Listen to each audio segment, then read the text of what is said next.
Hey everyone, welcome back to another episode of Carry On Friends, the Caribbean-American podcast. So, my guest for today is George. George, welcome to the podcast. I'm feeling your energy. I like the vibes. Welcome. Thank you, Carrie Ann. Thank you. It's good to be here to chop it up with you. All right. So why don't you tell the community of friends a little bit about who you are, Caribbean country you represent, what you do, all that good stuff.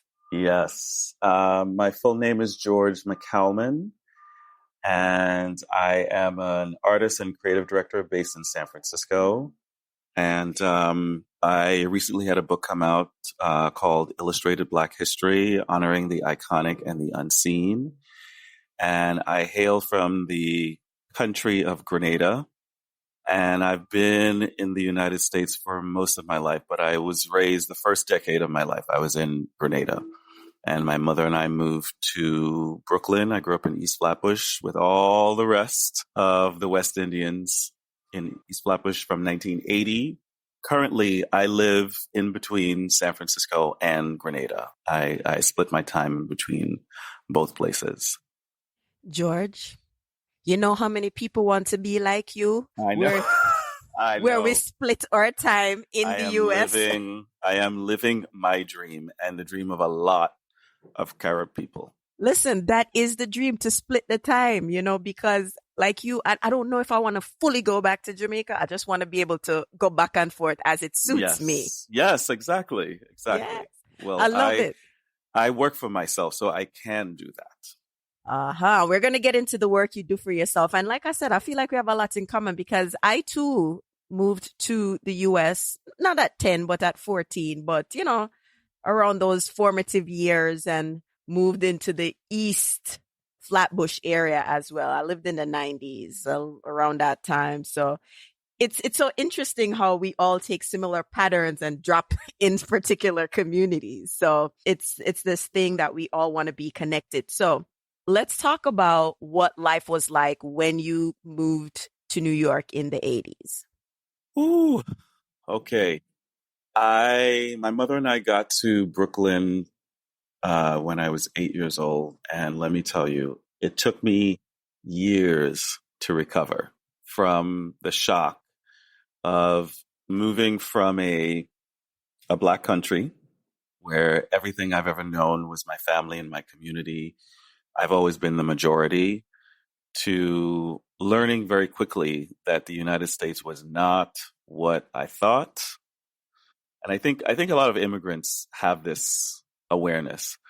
When you arrive here, it's not what you've seen on television. It is not what you see in the movies. And I was a kid who was very aware, and I am a reporter also. And so that I've always had that aptitude where I'm always been an observer from a very, very young age. I observe people and body language, and I learn a lot from what people both say or don't say. And so I remember just being kind of in shock. I hated the weather because it was freezing, and I had no training of how to stay warm in cold weather. Grenada is pretty close to the equator. It's hot all the time. And so that's one way of existing. But then you have this completely binary experience of being cold all the time and having to adjust yourself to what staying warm in this kind of weather feels like. I'd never been around this many white people. And so that was a shock too. And my mother came up to the United States specifically for a better life. She was a newly single mother. My parents had just gotten divorced. And our life with my father had been an adventure, a cinematic adventure. And so she just really wanted to move past all of that. And she was suddenly the sole guardian of a small human being, without the benefit of that many members of the family. And my mother's sister was also here with her family back in the days when you could sponsor someone. And, I became a citizen relatively quickly. I arrived at 8 and became a citizen at 14 or 15. It's just not that easy right now to do that. And so I have a very positive immigrant experience as these things go. So many people don't have that. And so I want to honor that even the kind of immigrant experience I've had has been relatively tame. It was a shock. It took me years and years and years. And I was an only child in a giant family. I have a very, very large family. I was like, what is this place exactly? What is this America? And I'm still asking myself that question. Yes, we all are. But, you brought up something that, as part of the immigrant experience, something as simple as preparing for the cold weather, how to be in the cold weather. And I'll never forget the first time that I felt cold on my hands and I decided I was going to wash my hand in warm water, and learned very quickly that you do not do that because it made it worse. So it's like just the little things like that, adjusting to life in a new country when you're used to heat all year round, and the Christmas breeze was more of a sweater and not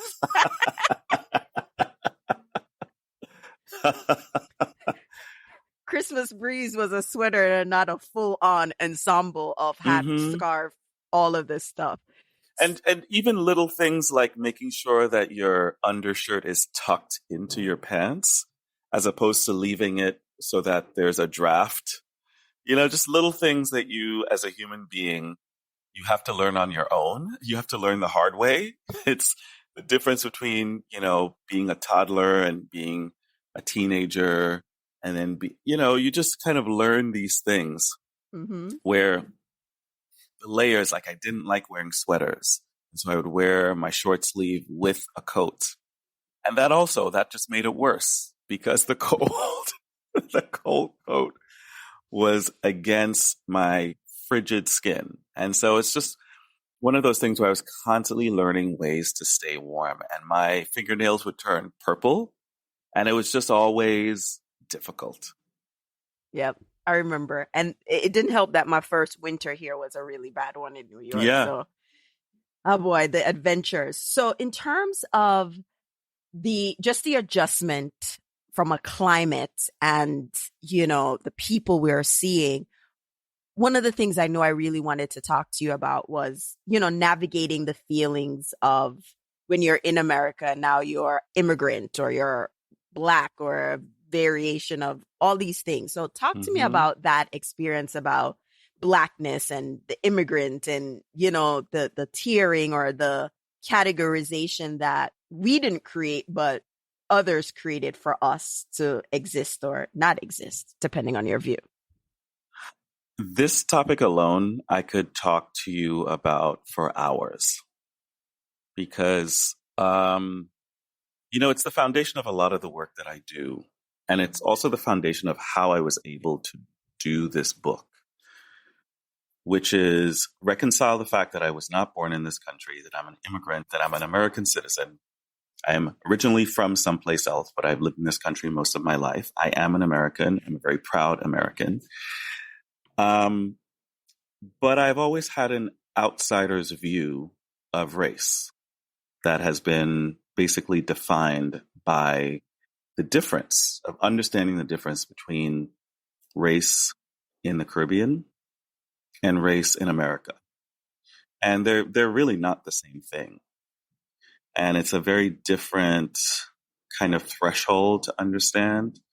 And, we're from colonized countries, which means generally in all of the countries in the Caribbean, some form of destabilization of a European country coming in and taking what is not theirs and bringing enslaved Africans and decimating the local indigenous population, and then leaving the countries they terrorized a mess. And so there's no Caribbean country that has benefited from this. But all of us were born into that system. And what colonialism leaves, I think, that is separate and different from American racism is it teaches its citizens to hate themselves. And you get these divinations of colorism and a focus on hair straight hair and lightening the skin. And I think in a lot of ways it's more insidious. You know, America has other states that you can go to. You can get in your car if you want to leave Kentucky because you're ostracized there. You can get in a car or get on a plane and go to San Francisco or go to New York. You can move and you can change your circumstance. And there's a lot of people that benefit from that. When you live in a country like Grenada, Jamaica, you're there and you're just there. And so you have to deal with people's judgments. You have to deal with a lot of small town nonsense, with people just in your business all the time, everybody telling you what you need to be doing, people having to hide who they are, people bleaching their skin. You have a lot of this stuff and there's no out. And so you just have to sit and face it and deal with it.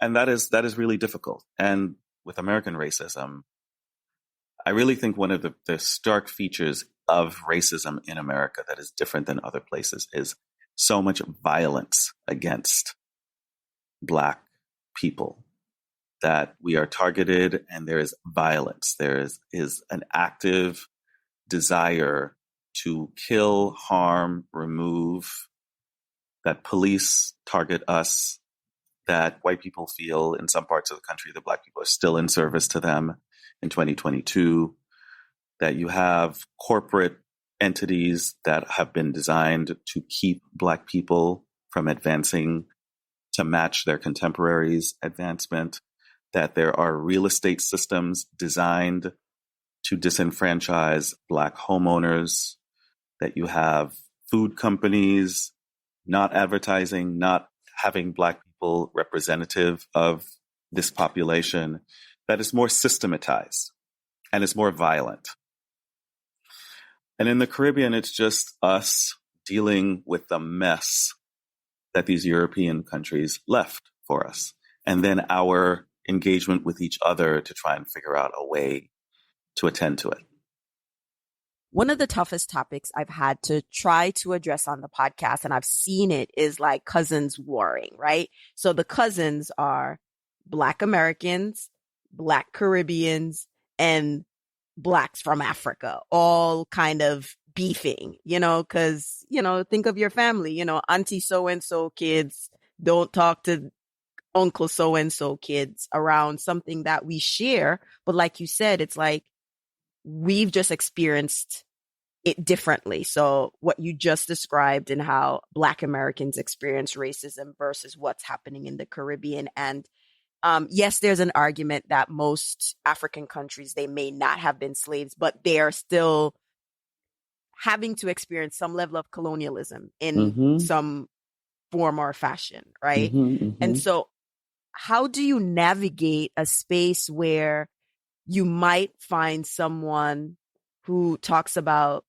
from a Caribbean perspective, how Black Americans are, or how Black Americans say Caribbeans act like they're better, or whatever that conversation is? How do you navigate that space? Because that is a conversation. If somebody wants to get some Twitter activity, they could just say this and it's like a whole firestorm. So how do you navigate that? Well, I look at the origin. It is colonialism. I've always been clear growing up that this is why these divisions exist. And whenever I'm in Grenada, I always reflect to Grenadians that they are harder on Grenadians than other people, and it should be the other way around. I think that we as Caribbean people, we are too judgmental of each other. And I don't think it helps. It doesn't help anyone. I come from a upwardly mobile middle-class family, successful. Like, I've always been the black sheep in my family. I'm the only person amongst all my cousins that does not own his own house. Growing up, it was drilled into us to not let the American system do to us as it did to Black Americans. And I think even though our parents were being helpful and were teaching us a lesson, what it did is it created an internal class system within the Black community that has really been damaging. it absolutely has not been great because I grew up in my home with my family telling me that we were not Black Americans. And, I had to kind of declutter my brain from that once I went out on my own because, it was that we have our land. We come from places where people own their own land, own their own homes. And there was some judgment around that and a lack of understanding of the truth of history and the context of why that is, and my family's evolved. So no one says that anymore, thankfully. But it really was it was something that took a hold in me that I think has created a kind of class division between Black Americans, West Indians, and Africans. But I have to tell you, I think that is really changing. I have seen this wholesale embracing of the diaspora because I think everyone's understanding that just we as a community are if we don't band together. And this is what colonialism did, is it created distinctions and divisions. And it created basically the class system that is ruining England. We're watching the UK come apart because it's so entrenched in its bullshit of there being a strata of human beings, that there are people who are better than others.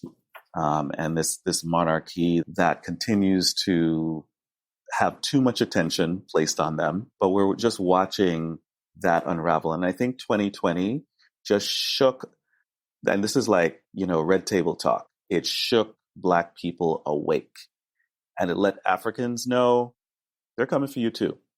Doesn't matter if you're a doctor or a scientist, if you're Nigerian and have done every degree. Nope. The police are going to pull you aside and choke you too. And it let West Indians know, it just pulled everything apart. And I'm watching and listening, and I have friends from all corners of the world. There is an attentiveness to us being in conversation with each other that I did not see 10 years ago.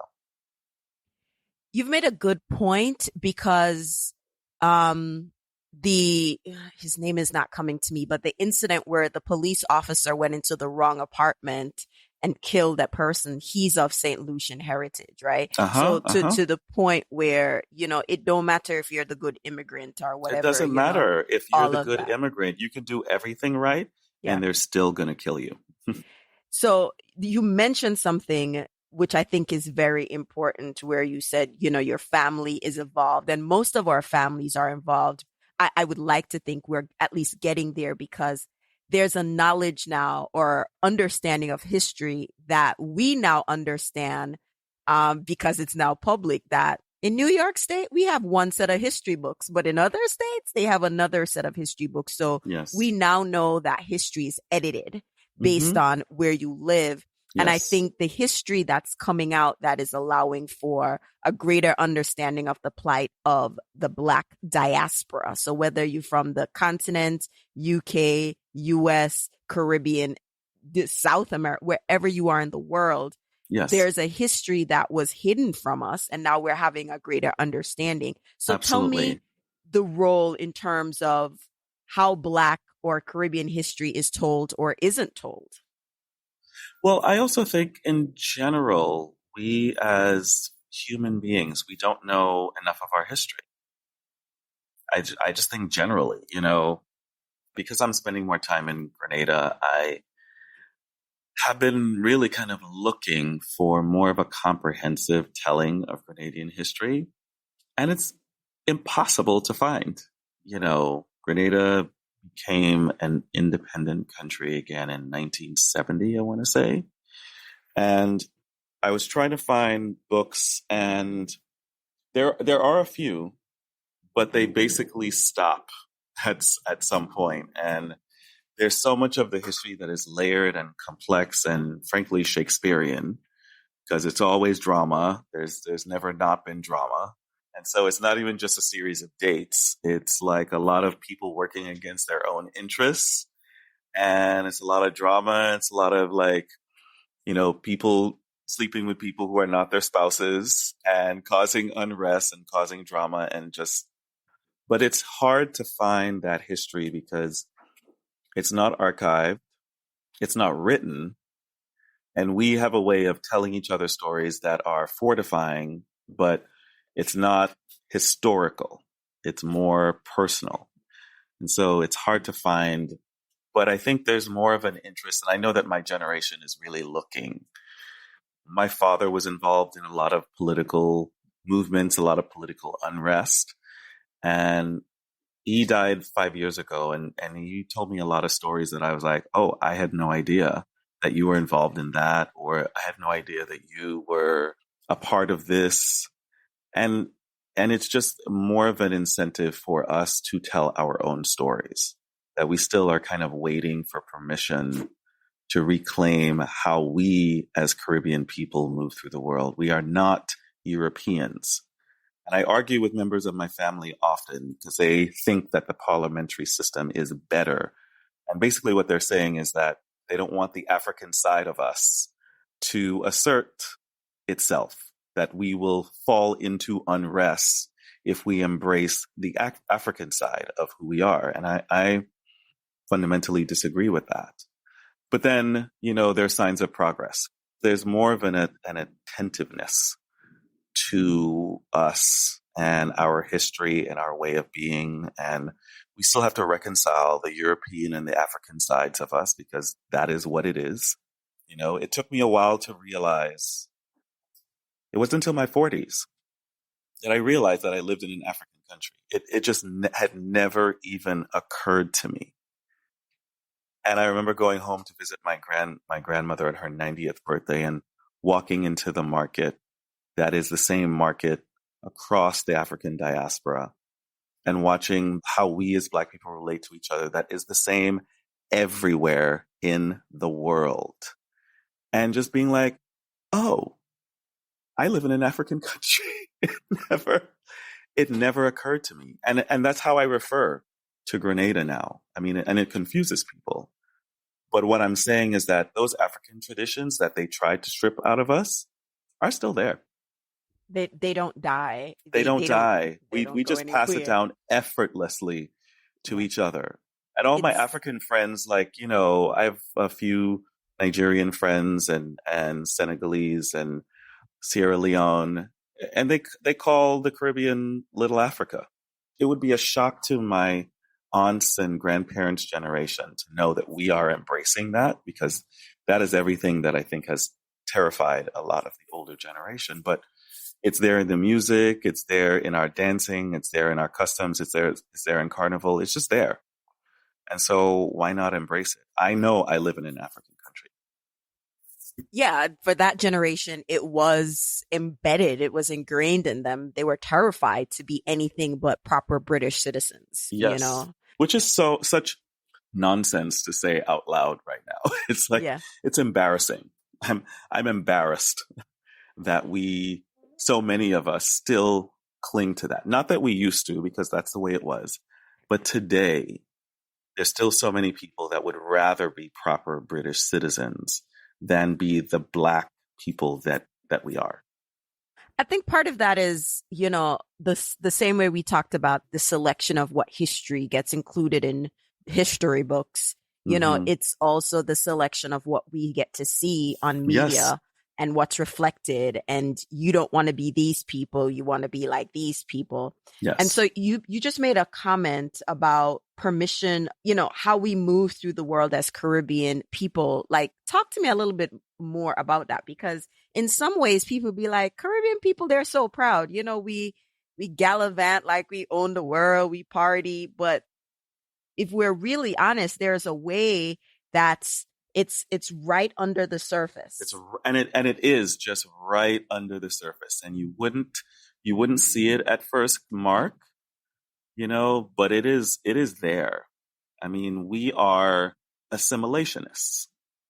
We make ourselves fit in. We are one of the immigrant communities that is really, really good at assimilating. And I think that's one of the reasons that we have this, weird cockiness about coming to this country and just kind of settling in because we're crafty, we are strategists.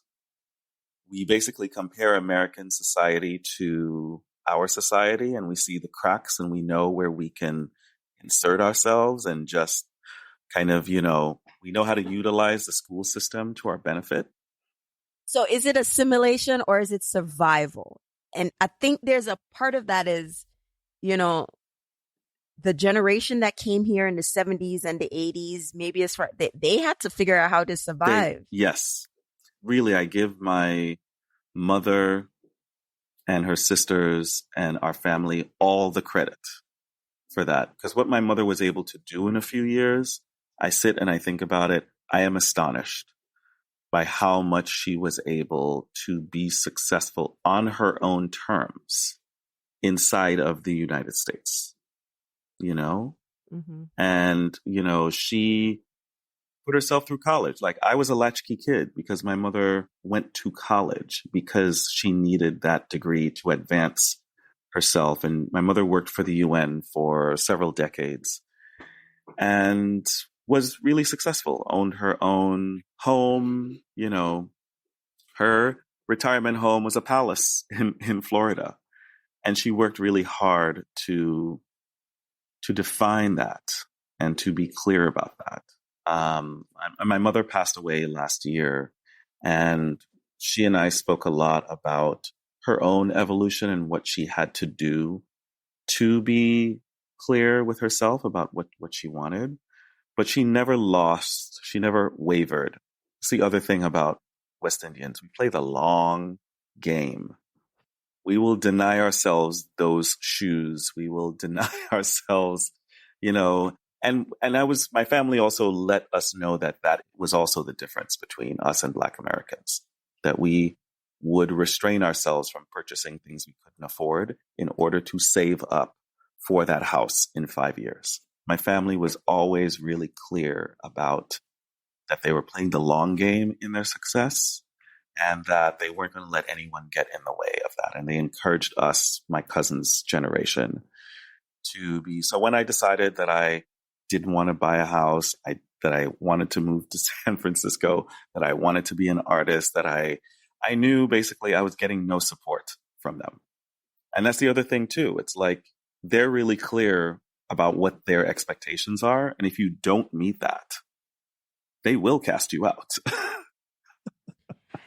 I mean, first, let me just say condolences on the loss of your mom. Thank you. Yeah. You said something else that kind of comes back to what we talked about before, this concept of being latchkey kids. It's very American because at never one point in my life growing up in Jamaica was I ever home alone. There was no such thing as being home alone.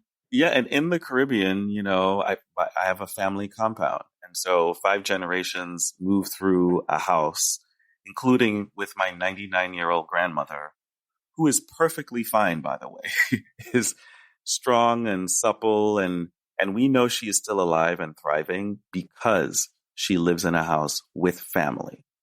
And she doesn't have any caretaker outside of people that she knows and loves and trusts.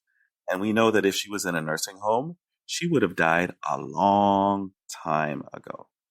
And so that way that we as West Indians work, that frankly, a lot of other cultures, it's really America and Europe where this idea of, self-sufficiency and individuality, and you put old people in nursing homes and you keep yourself from your family because they're going to weigh you down.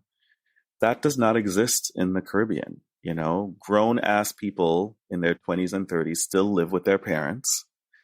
And that's just the way it is. And I think it's a really beautiful thing. I mean, I am not so American that I don't recognize that this is only a benefit. And it is different from the narrative that Americans tell. It's different from the narrative that Americans define as success. Yes, we've we've seen how the extended family has gone by the wayside, whereas for a very long time, a lot of us thrive in an extended family. I grew up in a house where my grandmother, my mother, my uncles, and some cousins, we all lived in the same house. All And live in the so, same house. Yeah, it made for a richer experience as part of absolutely. my childhood.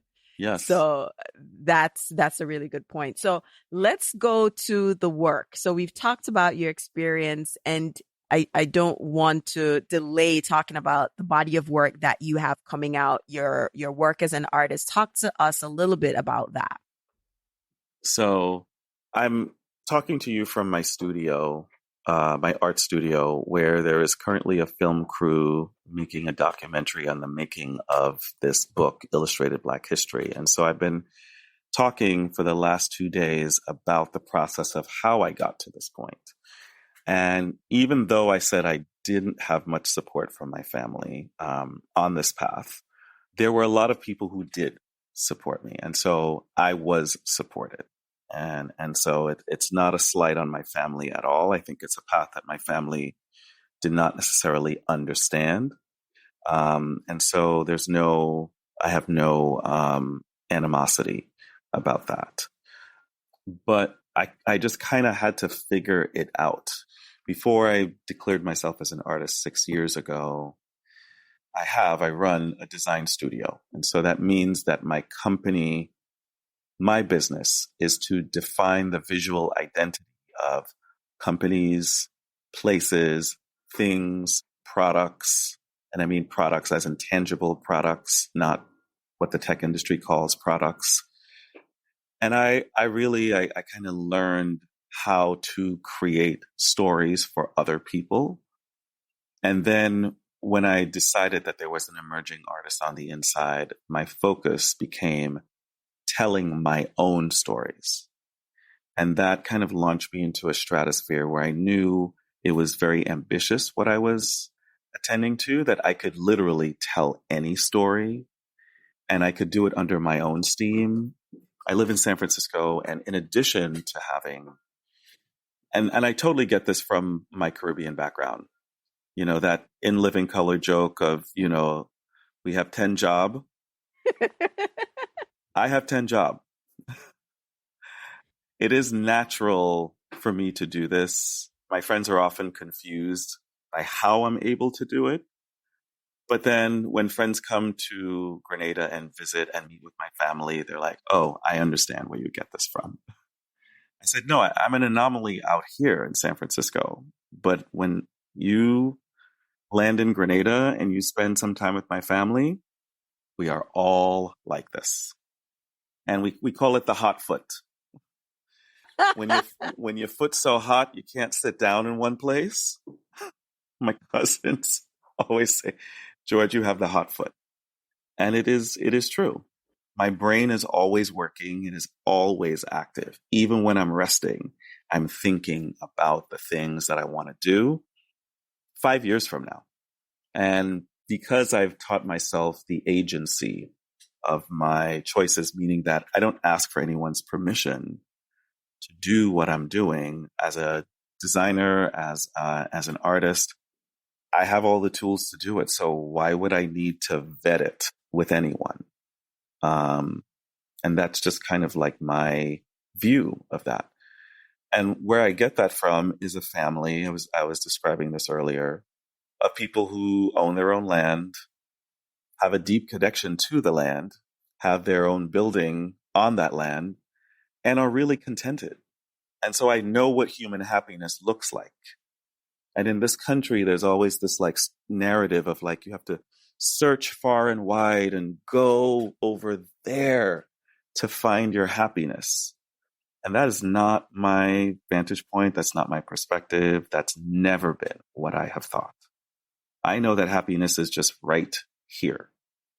And if I'm not happy, then there is something I need to change to discover that. Absolutely. I've been on a similar journey because earlier this year, my father passed away. So it was just like getting to a place of. My condolences to you.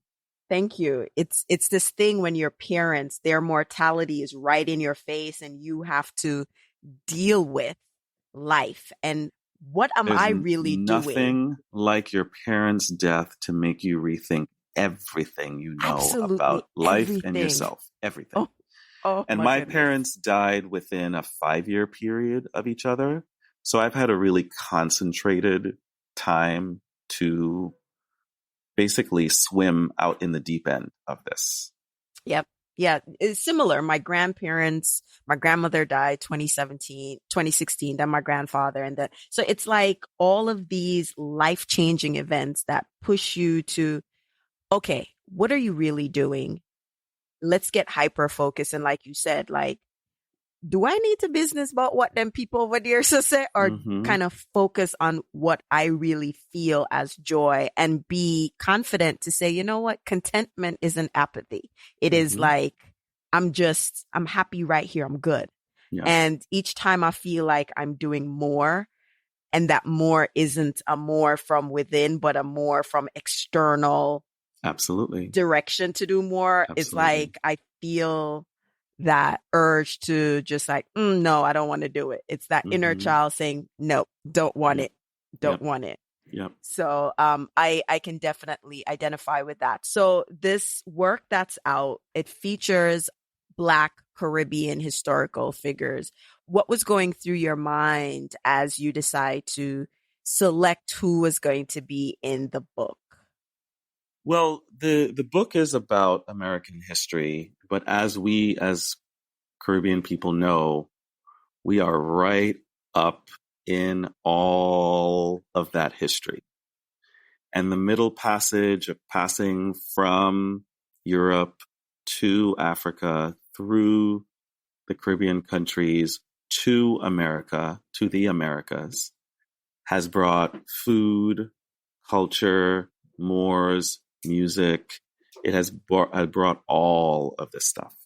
And it's an active conversation in my life. I know quite a few Caribbean people. I've been talking with a few friends about creating a show basically that profiles how the Caribbean has really affected and defined some aspects of not just Black culture, but American culture overall. And we don't think enough about, we tend to just forget about the Caribbean, but there's so much,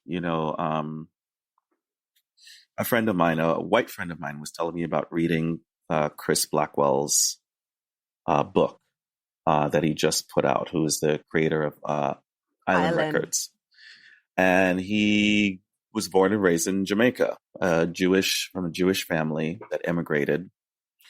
And in the book, he was outlining basically the origins of hip hop and the sounds of hip hop that originated in Jamaica and that went up to New York. And, that's a kind of personal story that is at the bedrock of one of the most dominant music forms on the planet. And most people don't know that. There's this mythical story about hip hop just originating in New York, poof, and then suddenly taking the planet by storm. But there's an origin point. There's so much of Southern cuisine that is West Indian in origin that is just it's not part of the foodways conversation. It's not part of food stories. And it tends to, any food about the Caribbean is part of this reductive, dumb discussion about jerk chicken and roti and goats and fried plantains, and that's it. I mean, what people, and this is what I say, I love history. What people forget, I don't say this often before people, interpret it as I'm saying the Caribbean is best, but the history is still there that the Caribbean was the laboratory in which slavery and everything else was tested before it was brought to the US or to the And that Americas. is it. We were the laboratory for colonialism and the system of slavery. Like, it was tested in the Caribbean first. So they had perfected it by the time they landed in the southern states. And that's why it was so systematized so quickly. And I learned a lot of this a few years ago when I went to the twin museums of the Business of Slavery Museum and the Lynching Memorial in Montgomery, Alabama, which I recommend everyone go to. It just lays out the business of basically why America is a superpower, the origin of America as a superpower, and how just basically everyone collaborated. The church collaborated. That's one of my favorite things to tell my family is, my family, like so many Caribbean families, are so devout in their European Judeo-Christian religion. And my response every time, I'm a deeply spiritual person. I grew up in the church. The only reason I went to church in recent years was my grandmother's devotion to her Episcopalian church and my devotion to her. But I am always clear with my family members who spout Bible and verse to me that this is not our religion. Nice try, but no, this is not our religion. This is a religion that was given to us, forced, and that we've certainly taken it and made it better. It is much more soulful than it actually is. It is, you go to church in the Caribbean, let me tell you, it's not like that in America. It is a show, and it's not gospel. It's not, but it is, you leave church feeling good. And what the Caribbean and what Grenadians have done with the religion is a really beautiful thing. But I'm just like, this is not our religion. I mean, you said a lot, and it was given to us, and we should know that. I'm not countering anyone's faith or anyone's belief. I'm supportive of that. I believe in spirituality. I think organized religion has been mostly a blight on human existence because it just creates division, and it just isn't great for everyone's psyche. This burden of religion, but I think spirituality is as human as we are, and I'm a deeply spiritual person. I believe in a higher power. We are not here by accident.